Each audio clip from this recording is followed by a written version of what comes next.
Alright, kumustang lahat? Naririnig po ba si Ma'am Grace?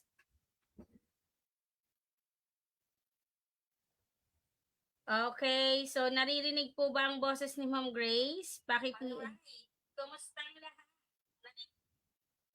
Okay, paki-message naman po kung okay yung boses natin sa ngayon, no? So, there's a lot of issue kaya di tayo nakapag-drills ngayon, no? So, because of masamang panahon, right? So, dito sa lugar namin, nawalan ng internet signal. Okay, so, aside of that, minsan nawalan ng, ng ilaw, o, kuryente. Nakaroon ng brownout. So, kaya hindi tayo nakapag-drills ng in a few weeks. Okay? So, mamaya po, we already discussing at 8 p.m. we discuss a professional education backboard review, no? So, nasa mockboard na tayo, followed by pre-board and final coaching. So, waiting po tayo, no, sa iba. Paki-share po ng ating live discussion, patap-tap naman po. And then, pa-like and share sa ating, Facebook page.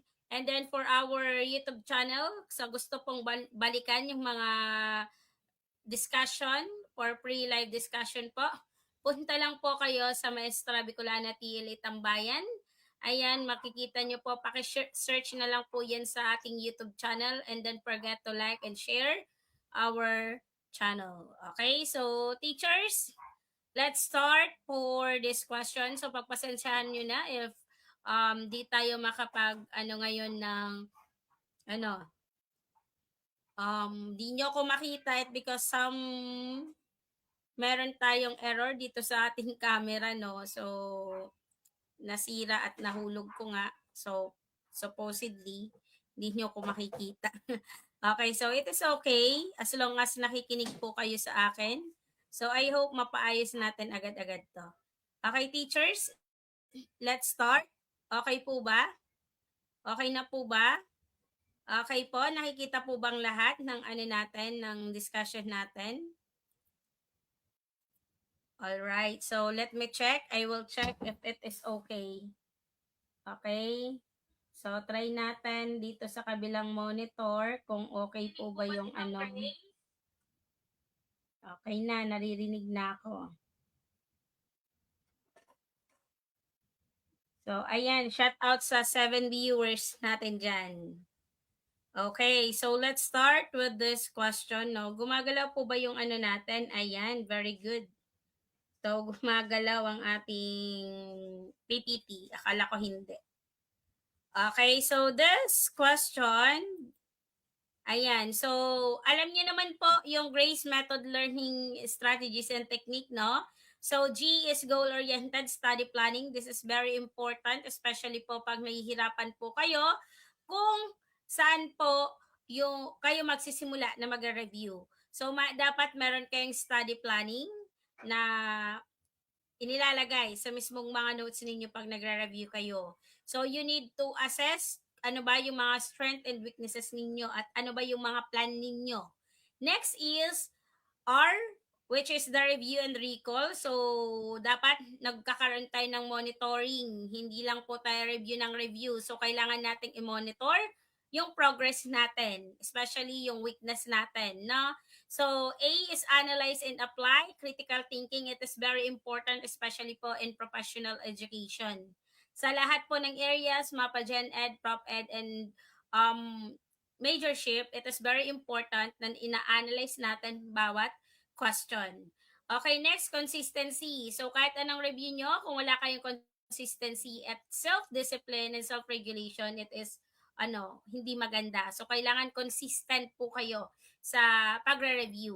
And last is letter E, evaluate and correct. So, pagkatapos nating mag-review, so kailangan ini-evaluate natin. Okay, tinitingnan natin yung mga mistake, nagkakaroon tayo ng cross-checking. At syempre, reflection. So, pa-share po ng ating live discussion for BTL Ed Home Economics discussion. So, ayan teachers, I hope matuto kayo dito sa simple na prepare ko na discussion sa inyo.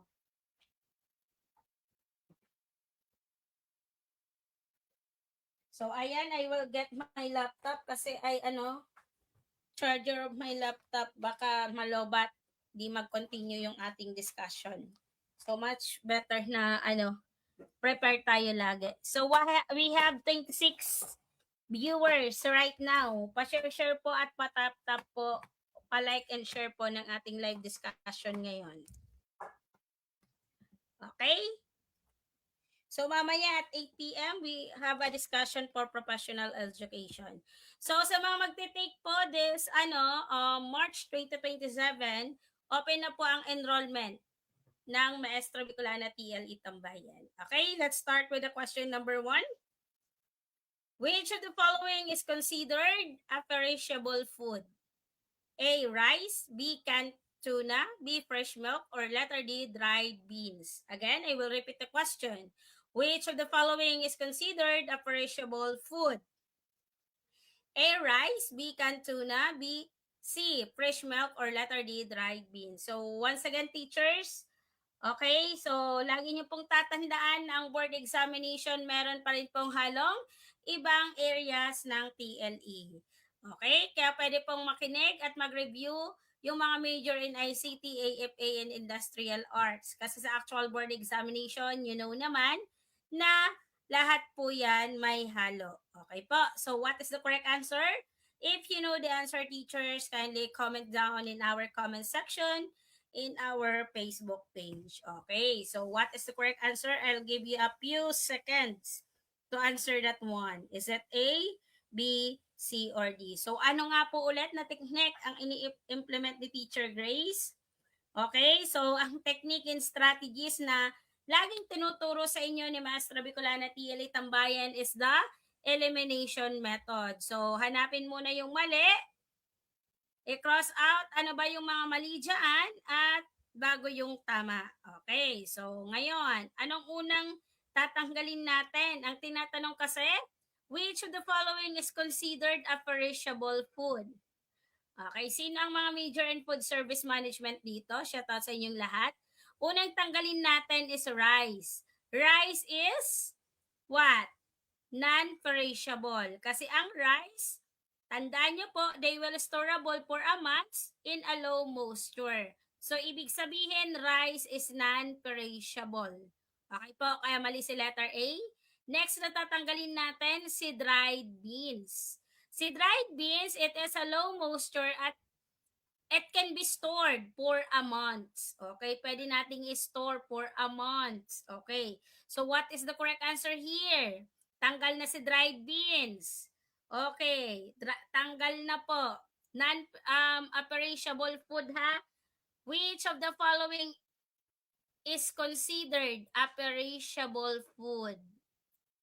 O, ito non. Okay, ito non. Oh, mga non-perishable po yan. Okay, so teacher, we have two choices na lang. Either si canned tuna or si fresh milk. Ang tinatanong is talks about a perishable food. Okay, so choose the best, either canned tuna or si fresh milk. So the answer here is letter C.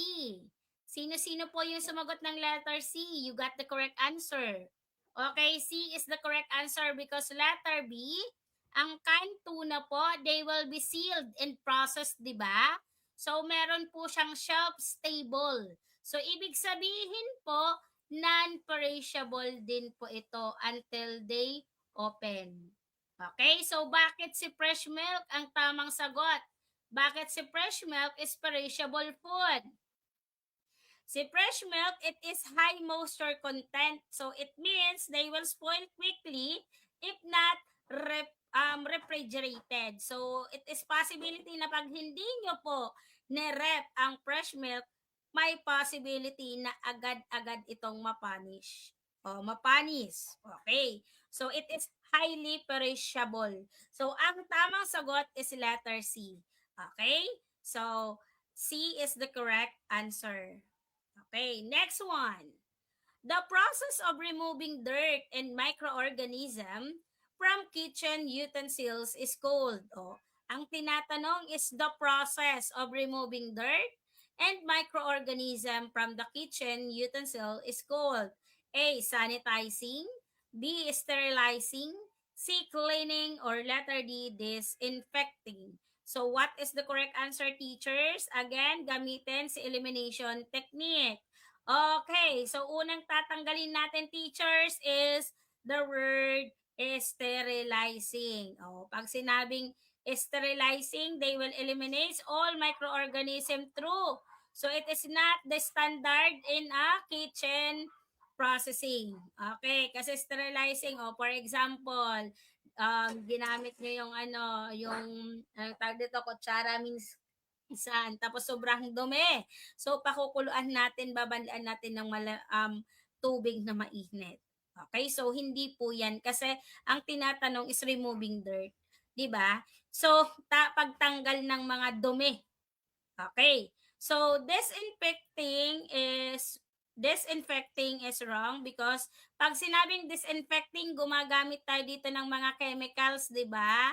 Gumagamit tayo ng mga chemicals para mamatay yung mga pathogens o yung mga bacteria. But it is not always combined with a dirt removal. Kaya mali po si disinfecting. So, what is the correct answer? Sanitizing. Okay? Letter A is the correct answer. Cleaning is wrong kasi cleaning, they will remove only dirt. Okay? So, not a microorganism. For example, merong dumi-dumi sa ninyo, sa kusina ninyo, yung lababo nyo, tinanggal nyo lang, cleaning lang yon. Pero it's not, hindi 100% na natanggal natin yung microorganism. So, the answer is sanitizing. Pag sinabi natin, teacher, na sanitizing, they will remove yung mga visible dirt and reduce harmful microorganism for the safe level. So, yun po ang tamang sagot at pinupunto dito sa tanong. Okay, hindi po disinfecting. Disinfecting, we will use chemical to kill the pathogen. Cleaning, hindi 100% natatanggal natin yung mga microorganism. Okay, sterilizing is not the correct answer, no? So, letter A is the correct answer because sanitizing, they will remove yung mga visible dirt and they will reduce yung mga harmful microorganism for the safe level. So, kumbaga, this is the point of the question. Next, which nutrient is the primary source of energy for the body? Ang tinatanong, which nutrient is the primary source of energy for the body? Source of energy for the body. A. Protein. B. Carbohydrates. C. Fats. Or letter D. Vitamins. So what is the correct answer here? Which nutrient is the primary sources of energy for the body? A. Protein. B. Carbohydrates. C. Fats. Or letter D. Is it a vitamin? So what is the correct answer here? Is it A, B, C, or D? Okay, elimination method ang gamitin. Primary source of energy for the body. Primary source of energy from the body. So, what is the correct answer? I hope walang magkakamali dito.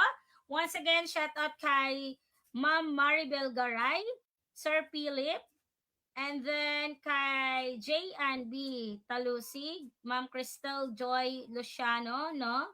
So, ayan, shout out sa mga viewers natin na nakaantabay dito sa Maestra Bicolana TLE Tambayan.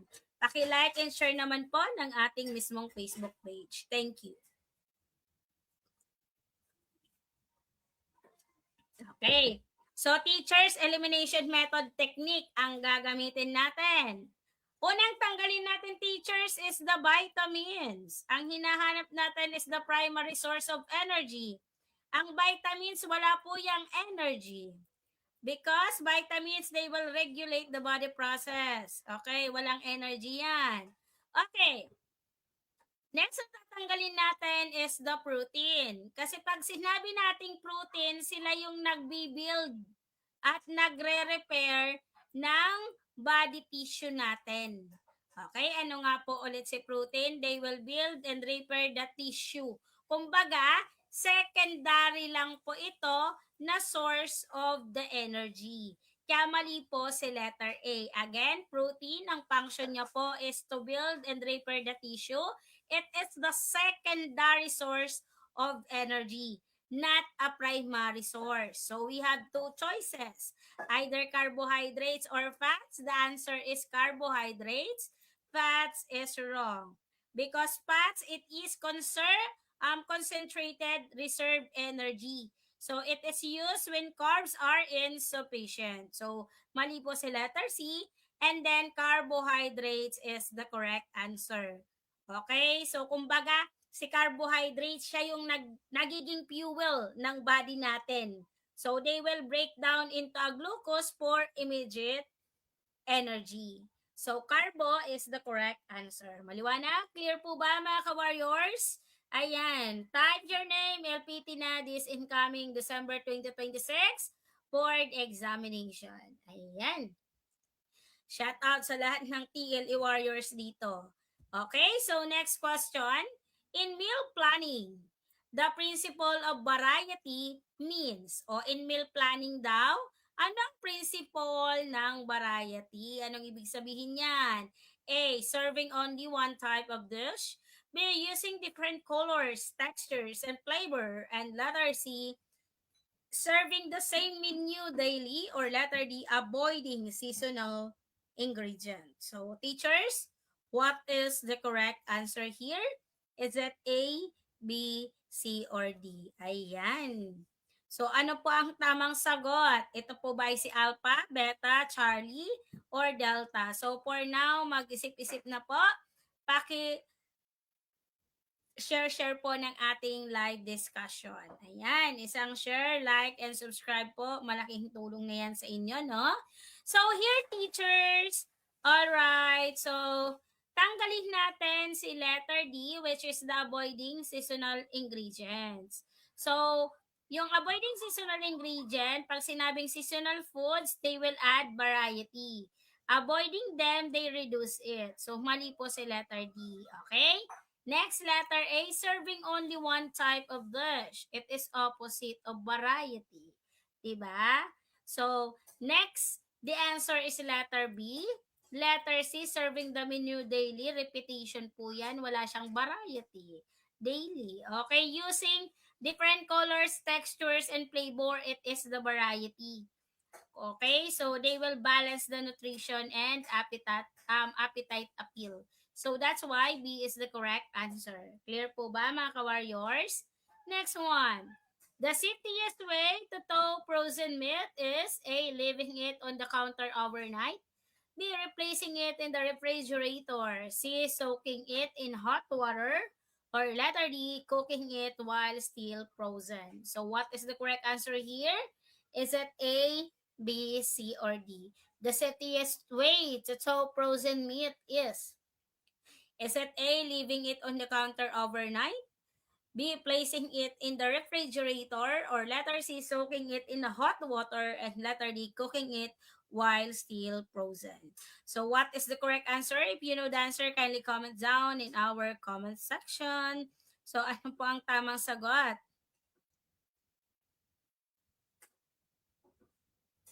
Okay? So, ayan, may mga sumagot na sa ating live discussion. B, B, B, B. Ayan. Wala na bang, di na ba magpapalit ng answer? Very good. The answer is letter B, Bibi ko. Okay, letter A, leaving it on the counter overnight. It is wrong because the bacteria will be multiply rapidly in the danger zone. So, mali po si letter A. Cooking it while still frozen, uneven cooking ang mangyayari nito. So, it is unsafe because they will cold spot may remain. Kaya mali si letter B, ay letter D. So, we have letter C, mali din. Soaking it into hot water. Yung outer layer niya magiging warm, so to the danger zone before inside the toe. So, bacteria will grow. So, the answer here is letter D. Placing it into refrigerator. So, yun yung ibig sabihin yan. Kumbaga, it is slow and steady the dough at the same temperature to prevent bacterial growth. So, B is the correct answer. Ayan, shout out sa lahat ng nakakuha ng tamang sagot. Next, Which of the following is an example of a complete protein? Which of the following is an example of a complete protein? A. Rice, B. Egg, C. Corn, or letter D. Wheat. So what is the correct answer here? What is the correct answer here, teachers?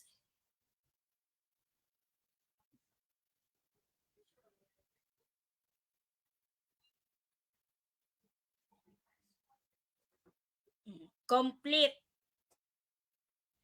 Which of the following is an example of complete protein? Tanggalin agad si rice.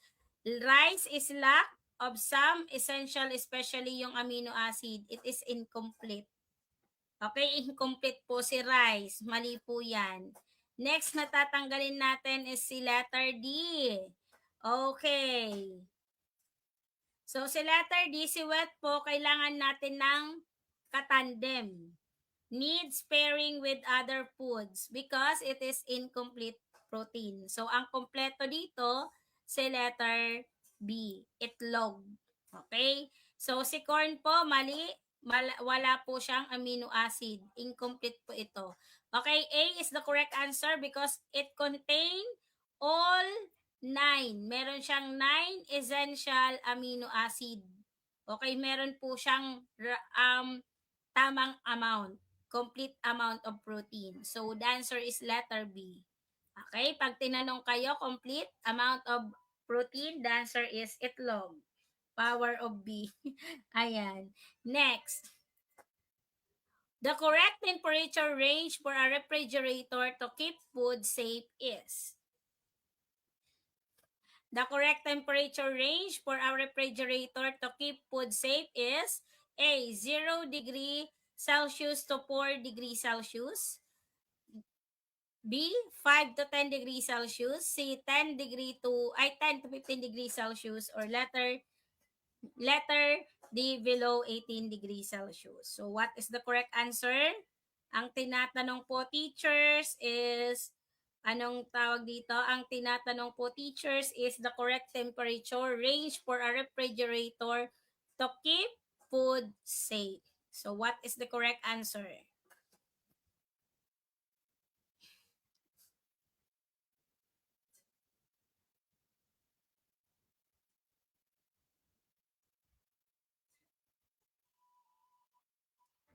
Okay, na-double click ko siya.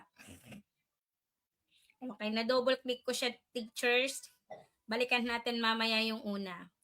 Okay, the correct temperature range for a refrigerator to keep food safe is it A, B, C, or D? Unang tanggalin natin si below 18 degrees Celsius. Bakit? Nasa freezer temperature po ito. Freezer, not a refrigerator. Okay, nasa freezer po yan, ang 18. No? So, next na tatanggalin natin, teachers, is letter C, 10 to 15. Why? Nasa danger zone po ito. It is unsafe for the storage. Unsafe din po ito. Okay, so the answer here, pag sinabing range for a refrigerator to keep food safe, kailangan nasa 0 to 4 degrees Celsius. Ang 5 to 10 degrees Celsius, too warm po ito. Too warm. So, ibig sabihin, yung bacteria niya pwedeng mag-multiply ng mabilis. So, the answer here is letter A, 0 to 4 degrees Celsius. Kumbaga, si 0 to 4 degrees Celsius, they will slow down yung bacterial growth, teacher. So, that's why A is the correct answer. Next. Ensuing the backstage is used mainly for. Ensuing the backstage is used mainly for A. Decorative purposes, B. Temporary stitching, C. Strong permanent seam, or letter D. Hemming garments. Again, I will repeat the question. In sewing, the backstage is used mainly for A. Decorative purposes, B. Temporary stitching, C. Strong permanent seam, or letter D. Hemming the garment. So what is the correct answer here? Is it A, B, C, or D? Ayan. Anong purpose ng backstage? Okay, elimination method, ang strategies and technique na ini-implement ni Maestra Bicolana TLE Tambayan. Ayan, shout out sa mga major in home economics, especially sa dressmaking, no? Shout out sa inyong lahat. Okay, so dito po teachers, tanggalin natin si alpha, decorative purposes. Okay, backstage, decorative purposes is not a function, no? Okay? So, hindi po siya functional of the stages. Okay. So, next, hemming garments po. Hemming is used for what? For sleeves. For slip stitch and hem stitch. So, mali po si letter D. So, we have two choices.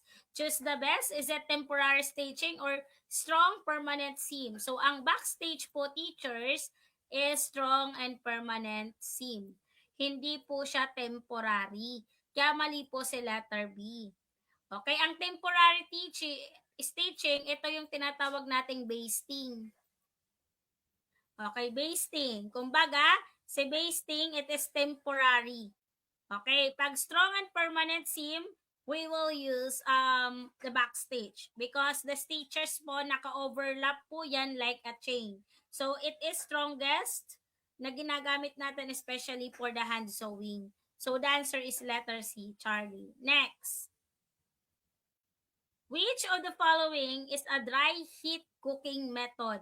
Ang tinatanong is the dry heat cooking method. A, boiling, B, steaming, C, baking, or letter D, poaching. So, what is the correct answer here? Is it A, B,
sorry guys, biglang nawala. Biglang nawala yung natin, screen. Okay, pagpasensyahan nyo na.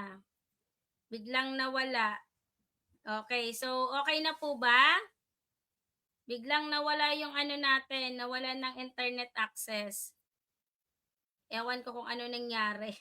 Okay, biglang nawala yung natin, drills. Okay na po ba? Naririnig po ba si Ma'am Grace?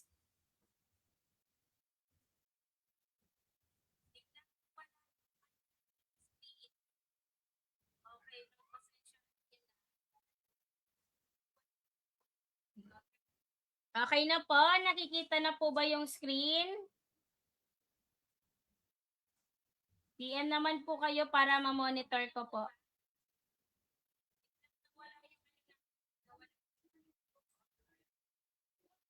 Okay, so let's start. Okay, so dito, like I said, boiling is wrong answer. Moist heat method pa rin to. Steaming. Poaching is wrong. So the answer here is no other than letter C. Baking is the dry heat cooking method. Okay? So, gumagamit tayo ng hot air. Walang moisture po dito. So, ibig sabihin, dry heat po si baking. Next. The first step in laundering clothes is, ano daw yung first step in laundering clothes? A, drying, B, sorting, C, ironing, or letter D, starching. So, what is the correct answer here? Is it A, B, C or D. So, ano yung first step? Ang hinahanap, teachers, is the first step, no? So, ano po yung tamang sagot? Okay?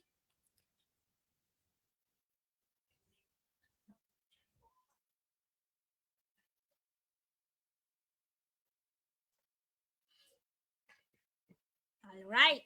So, elimination method, unang tanggalin natin si letter D, starching. Si starching is during and after po ito. During and after. Okay, during and after washing, not a first step. Okay, the answer is letter C. So, pag naglalaba tayo, sorting ang unang nangyayari. Sineseparate natin yung puti sa decolor, yung damit, tsaka yung mga pantalon, pang taas, pang baba. So, sorting po yon. Drying is the last step and ironing after drying po ito. So, first step is sorting. Okay? Which of this is a good practice in table setting? A. Place the knife to the left of the table. B. Forks are placed to the left of the plate. C. Glasses are placed to the left of the plate. Or letter D. Spoon is placed to the left of the plate. So, ano ba yung pinaka-good practice natin in table setting? Shout out sa mga major in food service management dyan. Sa mga ka-major ko, shout out sa inyong lahat. So, ano ba yung pinaka-best answer? Sure kayo sa mga sagot ninyo. Pag-isipan ng mabuti, unang tatanggalin natin is letter D. Sabi kasi ni letter D, spoon is placed to the left on the plate. Okay.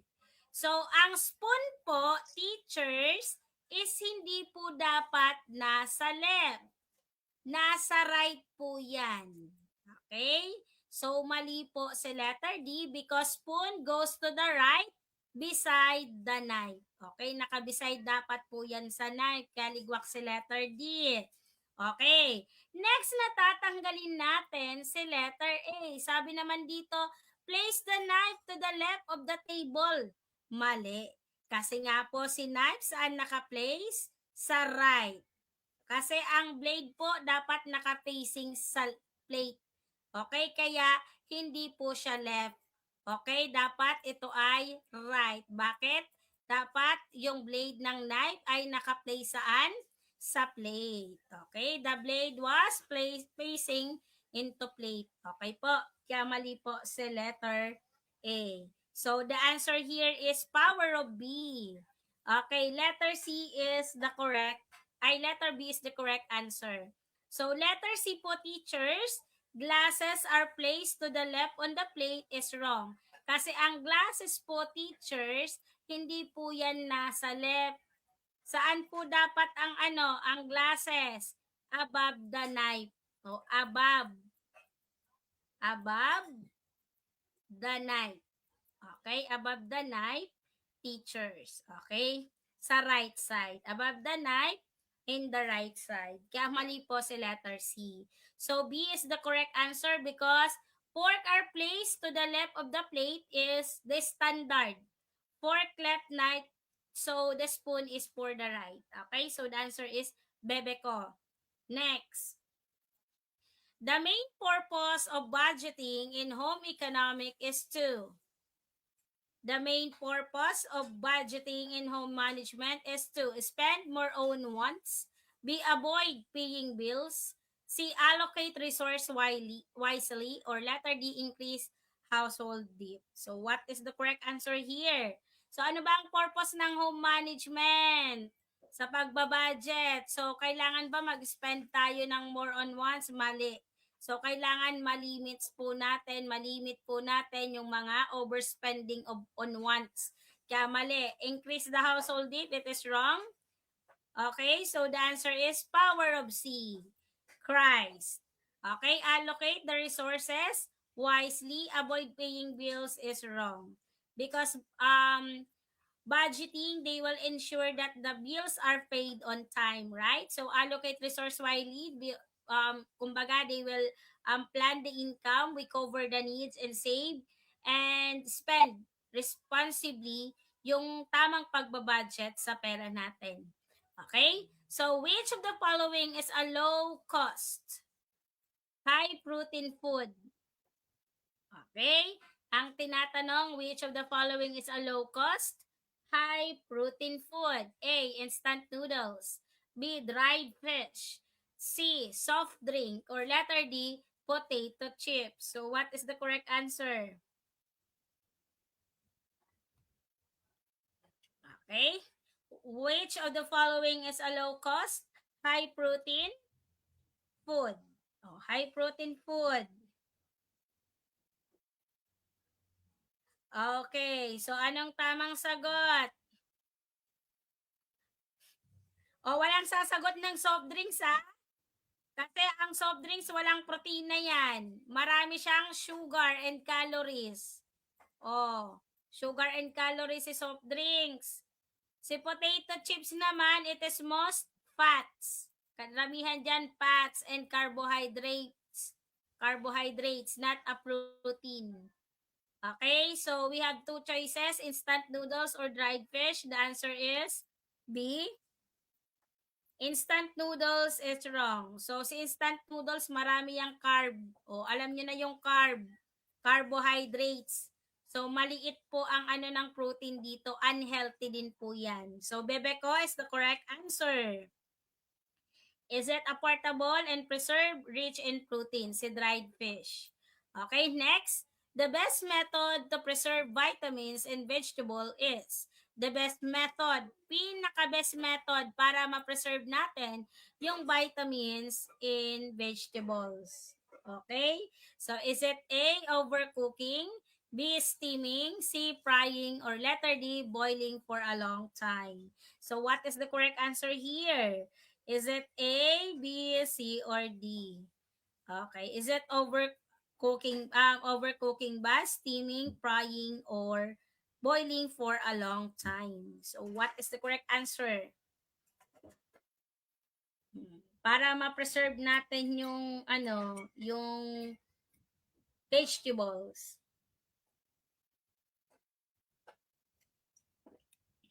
Okay. Okay, elimination method. Ang technique, ulitin natin, tanggalin si overcooking. O pag overcook, nadi-destroy niya yung, 'di ba? Pag overcook, mataas yung ano niya, yung heat. So, they will be destroyed and heat is sensitive for the vitamins. So, they have a possibility na mawala yung vitamin C or B sa vegetables if ever na ito yung gawin natin, si overcooking. Boiling for a long time, is it wrong? Because vitamin, they will leach into water. No? So, they will heat and degrades them. So, the answer is steaming. Frying, mali din. So, steaming is minimal water, short time, they will retain vitamins sa vegetables, di ba? So, steaming is the correct answer. Next, in food safety, the danger zone, ito ha, the danger zone for bacterial growth is between A, 0 to 4 degrees Celsius, B, 5 to 60 degrees Celsius, C, 61 to 100 degrees Celsius, or below 18 degrees Celsius. So, danger zone to ha, ng bacterial growth sa food safety. Okay, so what is the correct answer, teachers? Is it A, B, C, or D?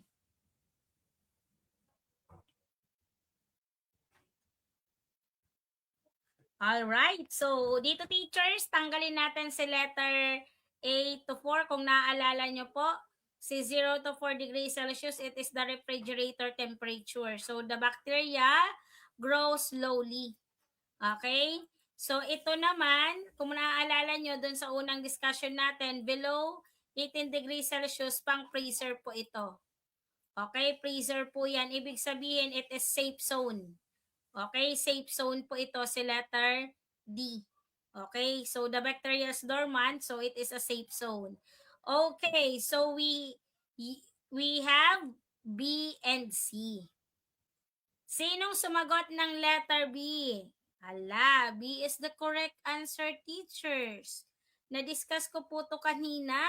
Letter C is wrong. Ang 61 degree to 100 degrees Celsius, mainit na to.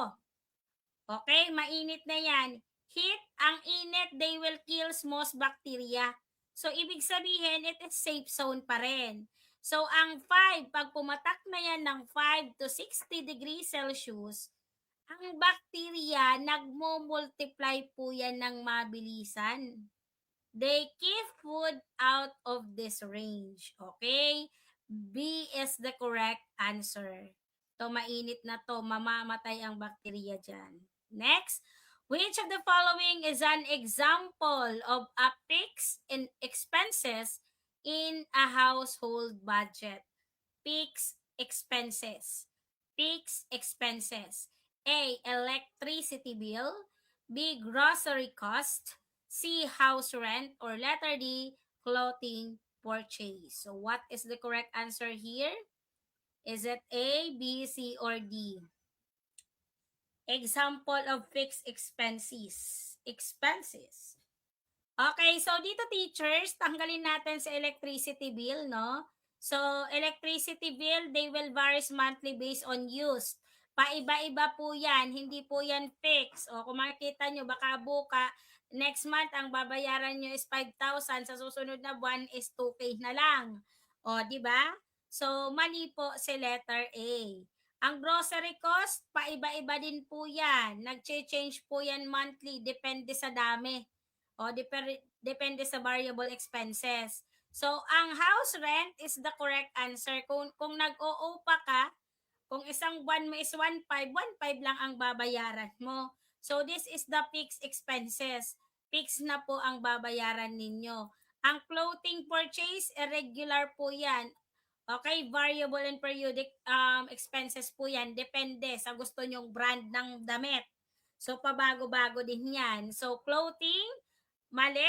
House rent is the correct answer. Ibig sabihin ng fixed expenses is the same amount due to each month. So, naka-fix po yan. Ibig sabihin, di nagbabago. Ang monthly mo, kung 1.8, 1.8 lang. Okay po. So, the answer is letter C. The purpose of hemming and sewing is to, ano ang purpose ng hemming? Na-discuss ko lang din to kanina. A, to strengthen seam. B, prevent fabric edges from prying. C, add decoration or attach zipper. So, what is the correct answer here? Okay, so ano bang purpose niyan ng hemming? Okay, so letter A is wrong. Because seam are joined pieces, not for hemming. Okay, so the answer is letter B. Letter C, a decoration. It is wrong answer because hem can be decorative but the main purpose is the functional, right? So attach zipper is wrong. Separate process po ito. Okay? B is the correct answer because hemming, they will be fold and secure the raw edges so they will stop unraveling. So the answer is letter B. Next. Okay. Which of this is a sign of a food spoilage? Which of this is a sign of a food spoilage? A, bright color. B, pleasant smell. C, slimy texture. Or letter D, slimy texture. Or letter D, firm texture. So what is the correct answer here?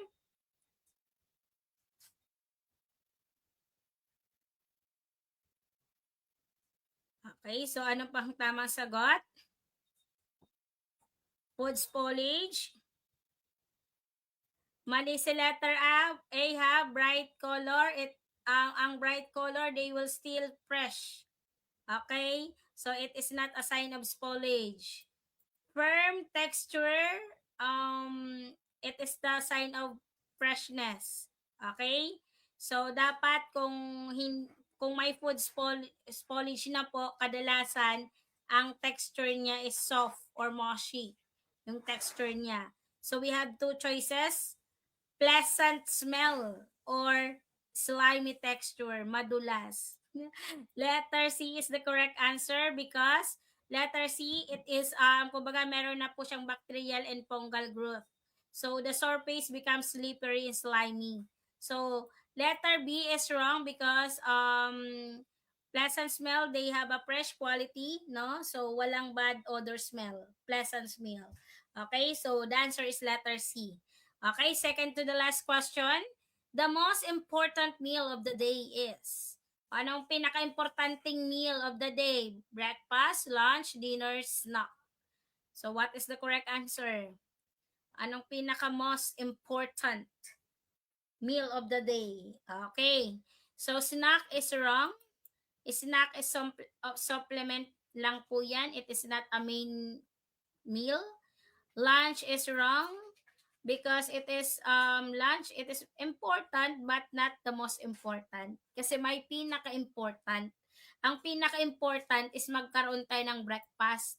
Dinner naman, it is heavy late meals. May disrupt sleep natin. So, it is not much based on the point of the question. So breakfast is the correct answer because breakfast they will breaks overnight fast, restore energy, and boost metabolism and focus. So last question, teacher. So tomorrow, may pre-discussion tayo for TVT Ed. Okay, ano tayo? I know, hindi TVT Ed, industrial art. Okay, so which of the following is good housekeeping practice, no? So A, leaving spills unattended. B, keeping walkways clutter-free. C, storing cleaning chemicals near food. Or letter D, using damage. So what is the correct answer here? Is it A, B, C, or D? So dito teachers, kung makikita nyo, following is a good housekeeping practice, the answer is letter B. Bebe ko. Keeping walkways clutter-free. Ang letter A kasi, leaving spills unattended, mali po yan because sleeping is a hazard. They will attract a pest. Okay? So, letter D naman, using damage. Okay? So, using damage, for example, yung mga tools and equipment, unsafe din po ito.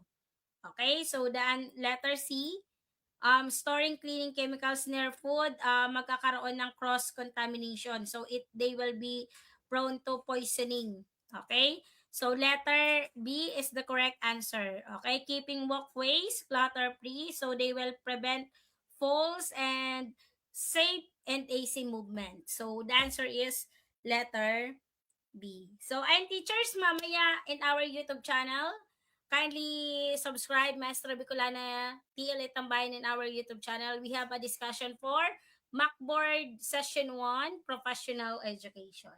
So, teachers, thank you for watching. No? Salamat sa pakikinig. And then tomorrow, abang po kayo sa Industrial Education. Pre-live discussion, same time. Kung anong oras ako nag-start ngayon, ganun din po. So, at 8 p.m. po, we will start our discussion for professional education. See you and God bless. Mabuhay.